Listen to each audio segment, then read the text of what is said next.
banyak banget waktu yang apa ya, kepake sampai ya, dan suami saya kan juga sekarang lagi pemulihan, juga masih belum bisa olahraga apa segala macam. Jadi ya fokus di pemulihan, apalagi dia juga ada tanggal tertentu yang dia akan bekerja gitu. Jadi benar-benar di rumah, benar-benar istirahat, dan ya itu tadi ya, dia benar-benar kayak dia sedih nggak bisa ngedampingin saya gitu loh. Tapi ya kan, bahwa akan ada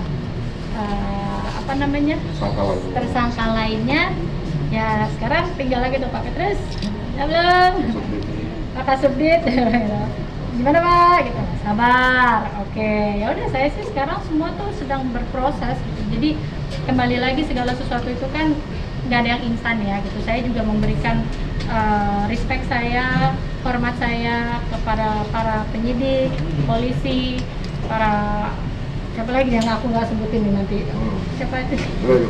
Ya, pokoknya mereka sudah bekerja keras dan lagi ibaratnya tuh kayak sekarang tuh lagi membuat kami kembali percaya. Ini momen yang kita tunggu-tunggu ya, dimana masyarakat atau korban bisa percaya kembali gitu, dan bisa percaya dan bisa dengan Satgas Mafia Tanah yang kita ketahui sekarang ini lagi marak sekali gitu. Jadi kita tunggu perkembangan lainnya dan doakan ya, ini mudah-mudahan, karena ya dia telah menjadi asisten ibu saya, jadi dia bayarlah 2 juta gitu kan, harusnya ya kurang lebihnya 4 juta. Jadi ibu saya sudah mentolerir dengan ya udah, simbiosis mutualismenya terjadi. Oke, dia jagain kosan, tapi lo kan juga dapat benefit dari ibuku gitu kan. Jadi ya itulah, mau dibilangin dibayar, sampai detik ibu saya meninggal sih kita udah nggak terima apa-apa ya deh ya. Jadi total sekitar ada yang dia mau bayar udah ada berapa di keluarga kalian? Hah? Sekitar udah ada berapa ribu? Bayar untuk apa nih? Bayar Utang piutang itu yang dia maksud itu. Utang piutang maksudnya kerugian akibat pemalsuan? Ya itu, udah ada berapa gitu selama 2018 sampai? Ya ada. Paling 2 juta pernah nggak? 2 juta pernah. paling sekali. Itu kan transfernya 600 juta atau 800 juta tuh ya. Nah itu kan tahun 2018-19. Masalah ini aja baru diketahui tahun 2020. Mana mungkin nyicilnya di 2018 kalau baru tahu 2020. Apa bukti tahun 2020? Ada pernyataan kita dari diri, pernyataan bahwa dia akan mengembalikan segala macam. Itu tahun berapa? 2020 ya? 2019 akhir. 2019 akhir lah. Lupa sih tepatnya. Nanti 30 juta, katanya dia sempat cicil 30 juta per bulan, itu juga benar. 30 juta per bulan. Oh hebat kalau kayak gitu. Apalagi dia katanya udah sekitar, kalau nggak salah ya, saya pernah kemarin udah hampir ya 2 M lah udah di keluarga nah gitu loh. Oke, Selama nanti gini. Pak nanti sudah gitu dia bilang kerugian apa yang itu sekitar 7 sampai 8 M, nggak nyampe 17 M. Dari mana dia bilang sih begitu. Itu gimana Kak Ina? Oke, jadi sekarang gini, logikanya lagi. Saya sih ngomongin di sini apa adanya dan pakai logika aja. Dia itu pada saat ibu saya meninggal, kami masih memberi dia izin tinggal di situ. Karena kan ya sudahlah, selama ini kami berpikir bahwa dia telah membantu ibu saya. Dan kembali lagi ya, di awal tuh kami sangat tidak ada pikiran apapun terhadap dia. Sampai akhirnya dia memulailah bisnis yang saya bilang itu kan frozen food, yang awal mulanya adalah bisnis ayam tiren gitu loh, bener-bener yang di frozen, yang di freezer itu. Dan itu pun bermulainya dari kosan ibu saya yang tadinya cuma 1 freezer, 2 freezer. Begitu ibu saya, maksudnya itu juga setelah mama meninggal kan dia baru mulai, karena kan pemasukan sudah tidak ada toh dari ibu saya gitu kan. Jadi dia mulai tuh bisnis ayam itu dari 1 freezer, 2 freezer, lama-lama kita bilang, tar dulu. Ya sebagai orang yang punya kosan di mana-mana juga, tar dulu. Lu bayar kosan juga enggak nih setelah ibu meninggal, karena satu dan lainnya bilangnya katanya COVID, tidak ada pemasukan, Tanah Abang tutup, yang katanya dia punya bisnis isi ulang air di Tanah Abang. Dia bilang nggak bisa soalnya kayak gini-gini. Dan ditambah lagi karyawannya ditaruh semuanya di kos, enggak semuanya ya, sebagian di kosan ibu saya yang juga tidak bayar. Oke, itu satu. Terus kedua, dia mulai si bisnis itu sampai akhirnya kami keluarga ngerasa kayaknya nggak tepat deh kalau lo mulai bisnis di sini dan ternyata diisi di kosan nyokap gue hanya karyawan lo semua gitu. Sorry, tapi kayaknya semua udah harus keluar. Ini dibersihin, termasuk bisnis ayam frozen lo. Lo cari deh tempat lain segala macam. Dan benar, dia buka 5 cabang. Bayar nggak ke kita sedikit pun cicilan? Ya ada 2 juta berapa ya sebulan kalau nggak aku tepatnya aku takut salah ya, tapi pokoknya kalaupun dia bayar nggak ada lebih dari 3 bulan atau itu nggak ada, oke? Dan itu satu. Dan yang kedua, dia buka bisnis frozen food, berkembang dari ayam frozen jadi frozen food yang punya 5 cabang setelah ibu saya meninggal. Bayar ke kita enggak, buka cabang malah iya. Dari manakah uangnya? Itulah yang selalu saya bilang sama teman-teman penyidik semuanya, tolong dong gitu, bantu ya, maksudnya tolong diselidiki lebih dalam lagi ini dari mana, karena bisnis ini baru ada setelah ibu saya nggak ada. Jadi kalau misalnya ya kalau saya kan menduga gitu kan, tapi kan hanya yang bisa membuktikan penyidik dan polisi gitu loh. Jadi itu sih, jadi kalau mau dibilangin udah bayar berapa 2M segala macam, boro-boro 2M, 2 juta aja masih nyicil. Ya, pokoknya teman-teman, intinya kalau ada KTP palsu ya kan, atau NIK palsu, itu biasanya orang yang membuat atau menggunakan itu niatnya pasti nggak baik gitu loh. Pasti nggak baik niatnya, mau bilang ada kuasa menjual, udah apa, kalau ada KTP palsu ada niat yang nggak baik ya kan? Karena yang menarik nih, kemarin sempat diwawancara dari pihak sana mengatakan kembali lagi soal sertifikat yang 4 yang digadai ke Pak, itu menurut mereka atas persetujuan dan ada kuasa dari keluarga. Jadi gini, kalau dibilangin kuasa, dia bilangnya adik saya menandatangani. Gini ya, sebenarnya dari hak kuasa itu aja udah nggak benar, karena adik saya waktu itu di bawah umur disuruh tanda tangan. Kenapa adik saya yang disuruh? Kan ada saya, kan ada anak-anaknya yang lain. Kenapa ya? Itu satu. Terus yang kedua, kalaupun saya korek-korek dong, adik saya bilang, "Dek, coba diinget-inget lagi gitu, yang waktu itu apa sih?"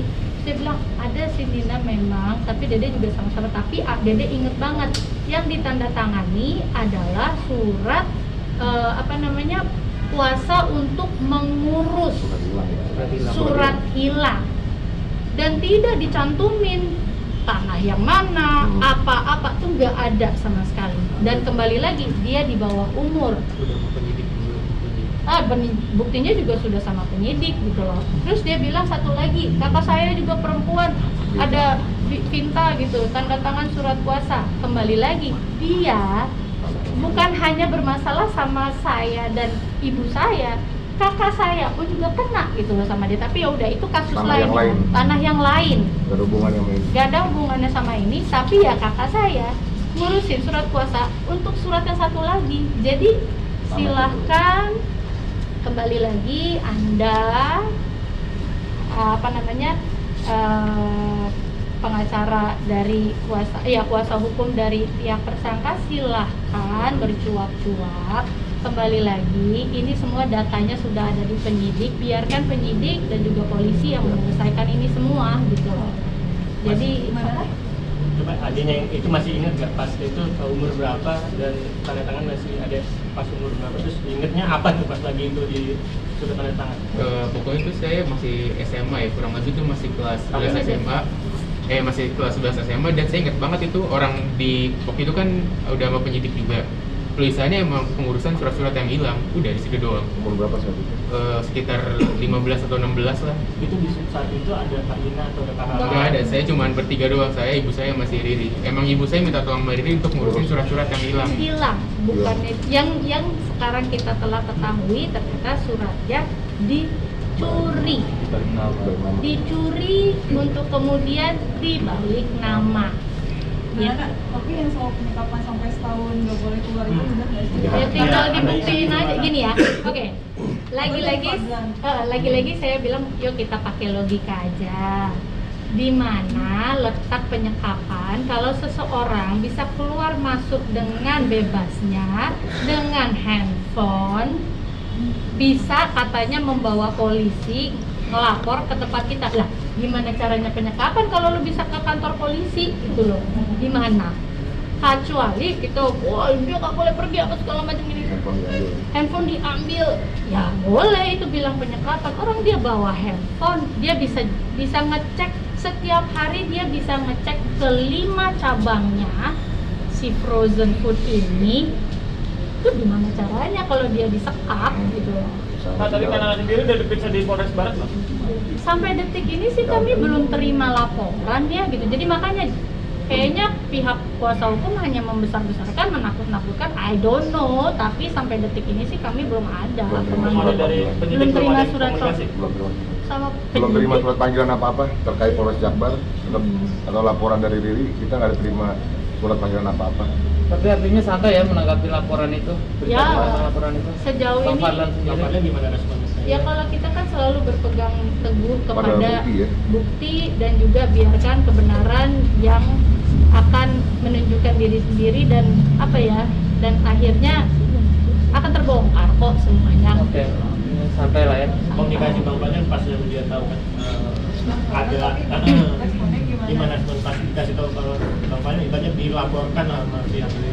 Ya nggak apa-apa. Sekarang kan gini, kita kan nggak bisa ya ngelarang orang untuk melakukan pelaporan, apalagi di tahap sekarang orang yang sedang yang sedang melakukan pelaporan ini dia sedang ditahan gitu loh. Pasti ya kita sih udah lumayan siap dengan istilahnya segala bukti dan segala kemungkinan dan segala usaha gitu loh. Jadi buat saya sih kayak gini ya udah nggak apa-apa, silakan laporkan, tapi kan juga harus ada buktinya dong gitu. Karena kan kalau saya sih nyerahin semua ke penyidik dan juga polisi sih untuk ini semua gitu.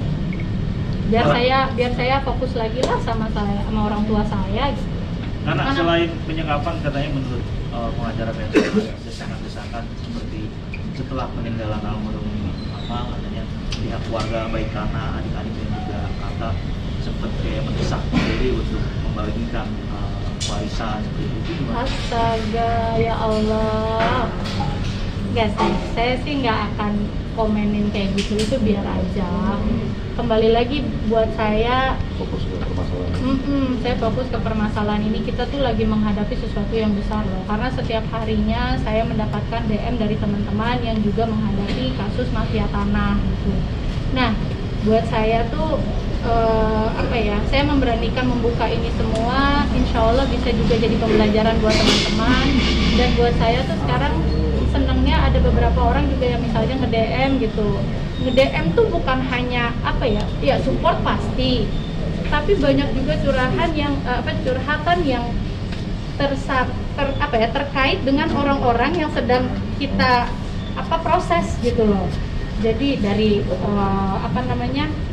dari oknum PPAT ada, dari si RK ini juga ada dengan suaminya gitu kan. Mungkin teman-teman juga udah pernah lihat di Lampung lah, di mana lah gitu. Dan itu laporannya banyak. Jadi sekarang sih saya sekarang justru minta tolong sama teman-teman buat yang memiliki masalah terkait dengan orang-orang yang sekarang sedang ditahan, sedang mengenai kasus ini adalah kesempatan untuk Anda melaporkan ke polisi, melaporkan juga ke Satgas Mafia Tanah yang ada di Polda Metro Jaya, karena ini kasus menjadi sorotan sekali. Jadi ini kesempatan Anda, jangan takut. Ayo, ada aku, ada kita semua di sini, kita sama-sama buktikan kalau memang akhirnya mereka bersalah, ya kita bisa melakukan breakthrough loh gitu loh. Kita bisa ya perlahan kita mengikis mafia tanah gitu. Jadi ayo sama-sama, jangan takut, laporkan apa yang kamu sudah alami, kerugian 5 tahun lalu, 3 tahun lalu, apapun itu silahkan. Apalagi terkait dengan nama-nama yang sekarang ini lagi ditahan. Kan ini gimana sih kondisi Bapak sekarang seperti apa, dan gimana menyikapi kan selain fokus dengan kondisi kesehatan Bapak juga dan ada terlibat kasus seperti ini?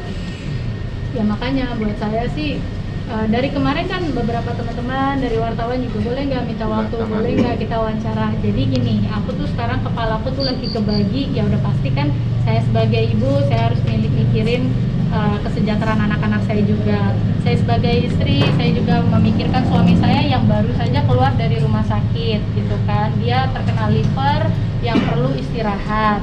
Kemudian bapak saya juga sekarang, jadi saya kebelahnya tuh banyak gitu. Bapak saya masih di rumah sakit dan kondisinya gimana ya? Kondisinya dibilangin membaik juga belum terlalu, dan ini udah terhitung kurang lebih 20 hari kita berada di rumah sakit ya gitu. Tapi memang sesegera mungkin kami juga dari kemarin dari keluarga tuh lagi memikirkan gimana caranya deh kita keluarkan aja ya dari rumah sakit, kita rawat di rumah. Nah dengan itu tuh pasti akan mengambil lebih banyak lagi waktu saya juga gitu loh. Jadi sekarang fokus saya anak, keluarga, kerja, dah. Kalau kasus kan sudah ada para penyidik, sudah ada polisi yang sedang menangani, ada lawyer juga, bahkan ini kita juga masih kemarin aja kan Pak Petrus juga sudah mengatakan apakah juga akan ada tersangka lainnya gitu. Nah itu jadi everyday itu kita tuh lagi menunggu apa nih kabar berikutnya, apa nih gitu.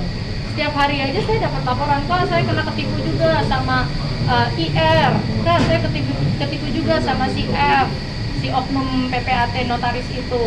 Jadi dan kembali lagi ya, saya tidak pernah mengecilkan atau mendiskreditkan sebuah profesi, tapi yang saya hadapi ini adalah real. Jadi yang saya hadapi ini real, saya sedang berhadapan dengan oknum PPAT, oknum notaris. Jadi kembali lagi, saya tidak pernah mengatakan bahwa semua notaris, semua PPAT itu sama, tidak pernah sama sekali. Jadi yang saya perlu koreksi di sini ya, saya akan menyebut F dan IR dan ER itu adalah oknum notaris dan oknum PPAT. Karena kondisi papa sendiri seperti apa sih? Karena tadi kan sempat mengambil keputusan untuk dibawa pulang saja. Itu karena memang kondisinya naik turun atau memang tidak ada? Belum ada naiknya masalahnya. Belum ada naiknya, kalaupun naik cuman berapa jam, kemudian turun lagi, lebih banyak turunnya sih gitu. Dan kami juga sebenarnya khawatir karena kan lagi pandemi seperti ini gitu ya. Bapak saya mungkin secara di atas kertas sih sebenarnya baik gitu loh, tapi secara fisiknya gitu, bukan fisik ya, mentalnya, mentally sih down banget. Jadi saya juga coba mikir gitu sama adik saya gitu, kita kan ini ya, maksudnya kita udah semenjak dari preskon kemarin itu kami sudah tidak terlalu mengupdate lagi ke bapak saya gitu kan, karena saya tahu dengan bapak saya itu kena berapa hari sebelum preskon juga ya gitu. Jadi saya nggak mau membebani, keluarga juga sudah memutuskan untuk jangan dikasih detailnya lagi gitu. Tapi ya udah sekarang kita lihat aja gitu. Tapi kita bisa lihat sih dia hari per hari tuh kayak drop gitu lah. Kita tuh sampai mikir apa tahu ya, apa ngerasa ya gitu. Jadi ya ini gitu. Bapak saya minta doanya semoga cepat pulih, cepat semangat lagi, dan supaya kitanya juga menghadapi masalah ini tuh bisa lebih fokus lagi gitu.